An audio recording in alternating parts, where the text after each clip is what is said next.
स्वागत है आप सभी का संवाद 365 में। आपके साथ मैं रेणु प्रीति। इन दिनों बाबा रामदेव अपने विवादित बयान के चलते सुर्खियों में हैं और जब ये मामला तूल पकड़ रहा है तो बाबा रामदेव की किरकिरी हो रही है। दरअसल आपको बता दें कि बाबा रामदेव ने ये कहा था कि ऑक्सीजन की कमी से उतने लोग नहीं मर रहे हैं जितने लोग एलोपैथिक दवाओं को खाने से मर रहे हैं। साथ ही रामदेव बाबा ने ये भी कहा था कि एलोपैथी जो साइंस है वो एक दिवालिया साइंस है और उसे स्टूपिड साइंस करार दिया था। तो ऐसे में अब बाबा रामदेव की जमकर विरोध प्रदर्शन हो रहा है। और आपको एक और जानकारी हम दे दें कि बाबा रामदेव ने इस बयान से पहले एक और बेतुका बयान दिया था। दरअसल बाबा रामदेव ने कहा था कि हमारे चारों तरफ ऑक्सीजन की भरपूर मात्रा है, यानी कि हमारे आसपास तो ऑक्सीजन की कमी ही नहीं है। लोग बेवजह ऑक्सीजन सिलेंडर ढूंढने के लिए यहाँ वहाँ फिर रहे हैं।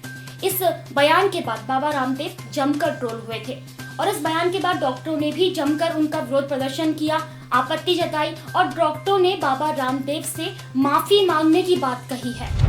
और वहीं जब मामला तूल पकड़ा तो केंद्रीय स्वास्थ्य मंत्री मैदान में उतरे और रामदेव से अपने बयान को लेकर माफी मांगने को कहा, जिसके बाद रामदेव ने बयान वापस लेते हुए माफी तो मांग ली, लेकिन कुछ ही घंटों में उन्होंने एक बार फिर एलोपैथिक चिकित्सा पद्धति पर हमला बोला और पतंजलि के लेटर पैड पर लिखी एक चिट्ठी के जरिए 25 सवाल पूछ डाले। इतना ही नहीं, रामदेव के सहयोगी आचार्य बालकृष्ण रामदेव के बचाव में सामने आए हैं और एक और विवाद खड़ा कर दिया है।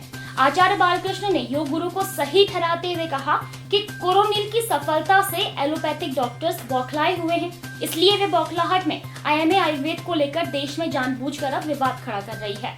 आचार्य बालकृष्ण ने सफाई देते हुए कहा कि बाबा जी ने केवल आए हुए एक मैसेज को पढ़कर सुनाते हुए केवल इतना कहा था कि एलोपैथी से खुद डॉक्टरों को भी पीड़ा हो रही है और इस पर बाबा जी ने पीड़ा भी व्यक्त की थी।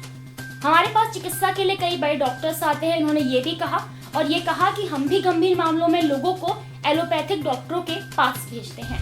सारे एविडेंसेस हैं कोरोनिल के विषय में, प्रमाण हैं, रिसर्च पेपर हैं।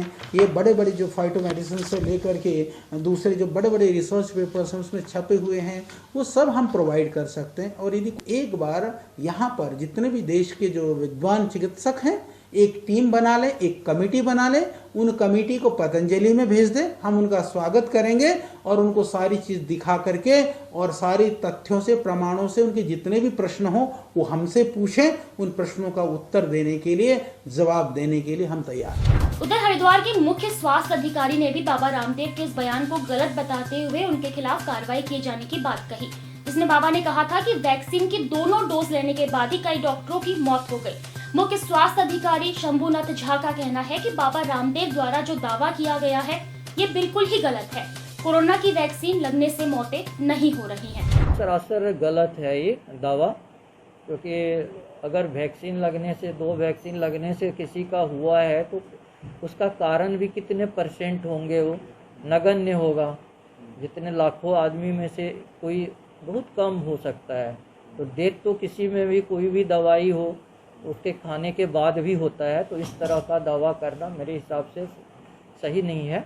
में जो भी हो रहा है ना, भारत सरकार और सभी देख रहे हैं उसको। अगर ज़रूरत पड़ेगी हमारे लिए तो जो भी नियम के अनुसार होगा तो वो कार्रवाई होगी। लेकिन ये जो स्वास्थ्य मंत्रालय के भारत सरकार के द्वारा उनको दिया जा चुका है, उन्होंने जवाब दिया है, उन्होंने माफ़ी भी मांग लिया है। अब आपको ये भी बता दें कि केंद्रीय स्वास्थ्य मंत्रालय द्वारा बाबा रामदेव को उनके विवादित बयान को लेकर नोटिस दिया गया है और बाबा रामदेव द्वारा भी अपना जवाब दे दिया गया है। लेकिन जहां बाबा रामदेव द्वारा दिए गए बयान पर उनके सहयोगी आचार्य बालकृष्ण अब समर्थन में सामने आए हैं, तो वहीं एलोपैथी और आयुर्वेद के विवाद में हरिद्वार मुख्य स्वास्थ्य अधिकारी ने बाबा रामदेव के बयान को गलत बताया है और ये कहा है कि अगर सरकार द्वारा उन्हें कोई आदेश दिया जाएगा तो हरिद्वार स्वास्थ्य विभाग बाबा रामदेव के खिलाफ कार्रवाई करेगा। साथ ही आपको ये भी बता दें कि आईएमए उत्तराखंड ने बाबा रामदेव पर 1000 करोड़ मानहानि का नोटिस भी भेजा है। तो आपकी क्या राय है एलोपैथी और आयुर्वेद विवाद के मामले में? कमेंट करके जरूर बताइए। यूट्यूब के माध्यम से देख रहे हैं तो चैनल को सब्सक्राइब कीजिए, फेसबुक के माध्यम से देख रहे हैं तो पेज को लाइक कीजिए। आप हमारी वेबसाइट पर भी जा सकते हैं और बाकी खबरों के लिए आप हमें इंस्टाग्राम पर भी फॉलो कर सकते हैं। नमस्कार।